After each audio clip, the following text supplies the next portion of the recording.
Hello everyone. Just a short video I made for those who don't know what the Jehovah's Witnesses under Joseph Rutherford taught about the Old Testament prophets being resurrected before Armageddon in 1925, or who say, well, they realized they made a mistake when it didn't happen in 1925 and they corrected their teaching right away. Here's an excerpt from a speech given by Judge Rutherford in 1941, in August of 1941, entitled "Comfort All That Mourn," in front of an audience of 100,000 right here in St. Louis, Missouri. It shows that Rutherford still believed and taught this doctrine of the early resurrection of the Old Testament faithful who are mentioned in Hebrews chapter 11, and that this would mark the beginning of Armageddon. And he continued to believe this right up until his death 6 months after this speech.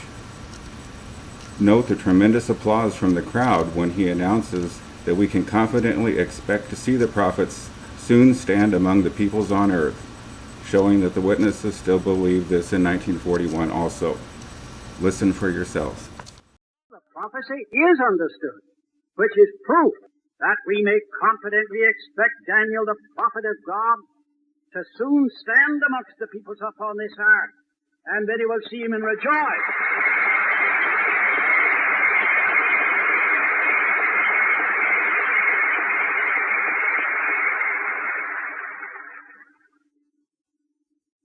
Those who love the Lord and His kingdom are looking for these prophets, and will not be surprised when they come.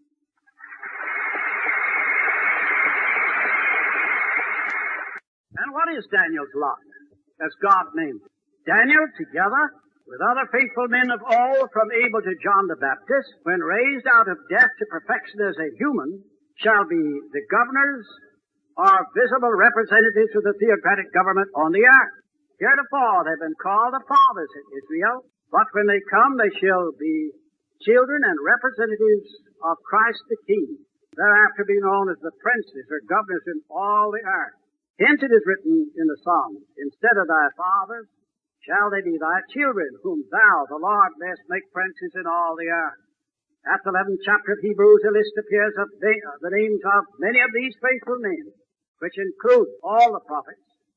Therefore, necessarily, Daniel is among them. All of those, the Lord declares, shall constitute the princes or governors in the earth, and they shall rule in judgment and justice. So there you have it from God's sole representative on earth in 1941, giving a false prophecy, teaching a false teaching. If he was giving a false prophecy then he can't be God's sole channel. If the Watchtower wasn't God's sole channel then they're not God's sole channel now. If they weren't God's organization then, they're not God's organization now. Stop and think about it. Thanks for listening.